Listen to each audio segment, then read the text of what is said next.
Jésus leur parla de nouveau au moyen de paraboles, il leur dit. Il en est du royaume des cieux comme d'un roi qui célèbre les noces de son fils. Il envoie ses serviteurs convier les invités aux noces, mais ceux-ci refusent de venir.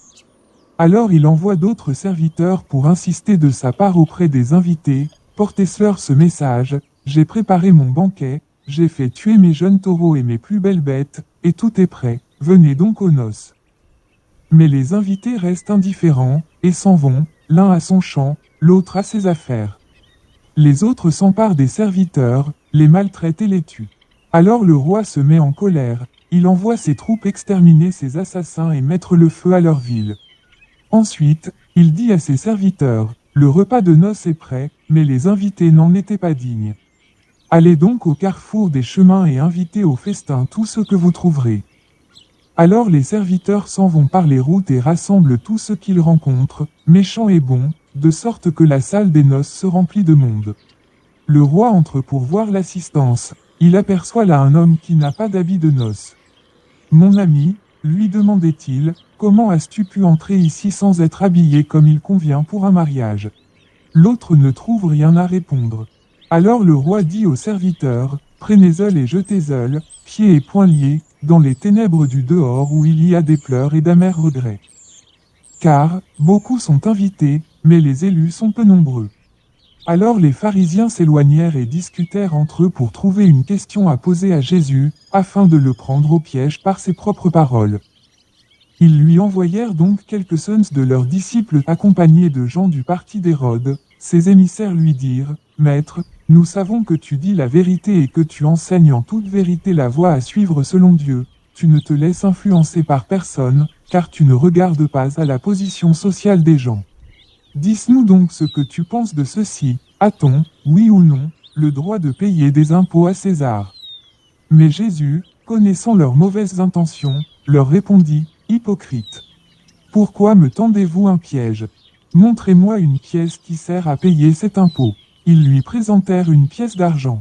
Alors il leur demanda, « Cette effigie et cette inscription, de qui sont-elles? » De César. Jésus leur dit alors, « Rendez donc à César ce qui revient à César, et à Dieu ce qui revient à Dieu. » En entendant cette réponse, ils en restèrent tout déconcertés, ils le laissèrent donc et se retirèrent.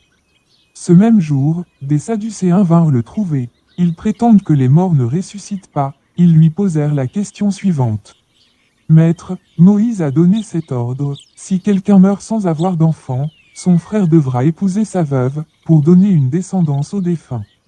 Or, il y avait parmi nous 7 frères, l'aîné s'est marié, et il est mort sans avoir de descendants, il a donc laissé sa veuve à son frère.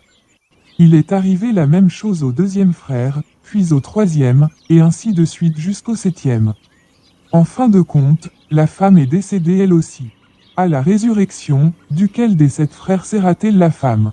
Car ils l'ont tous eu pour épouse. Jésus leur répondit, vous êtes dans l'erreur, parce que vous ne connaissez pas les Écritures, ni quelle est la puissance de Dieu. En effet, une fois ressuscités, les hommes et les femmes ne se marieront plus, ils vivront comme les anges qui sont dans le ciel. Quant à la résurrection des morts, n'avez-vous donc jamais lu ce que Dieu vous a déclaré? Je suis le Dieu d'Abraham, le Dieu d'Isaac, le Dieu de Jacob. Dieu n'est pas le Dieu des morts, mais le Dieu des vivants. Les foules qui entendaient ces réponses étaient profondément impressionnées par son enseignement. En apprenant que Jésus avait réduit au silence les Sadducéens, les pharisiens se réunirent. L'un d'entre eux, un enseignant de la loi, voulut lui tendre un piège, il lui demanda.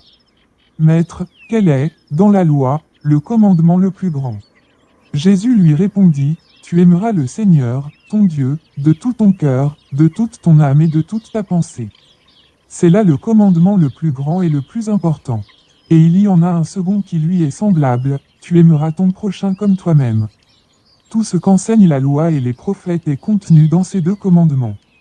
Comme les pharisiens se trouvaient rassemblés là, Jésus les interrogea à son tour. « Quelle est votre opinion au sujet du Messie? D'après vous, de qui descend-il? De David, lui répondirent-ils. Alors, comment se fait-il que David, parlant sous l'inspiration de l'Esprit de Dieu, l'appelle Seigneur? En effet, il déclare. Le Seigneur a dit à mon Seigneur, viens siéger à ma droite jusqu'à ce que j'ai mis tes ennemis à terre sous tes pieds. Si donc David l'appelle son Seigneur, comment est-il possible que le Messie soit son descendant? Nul ne fut capable de lui donner un mot de réponse et, à partir de ce jour-là, personne n'osa plus lui poser de questions.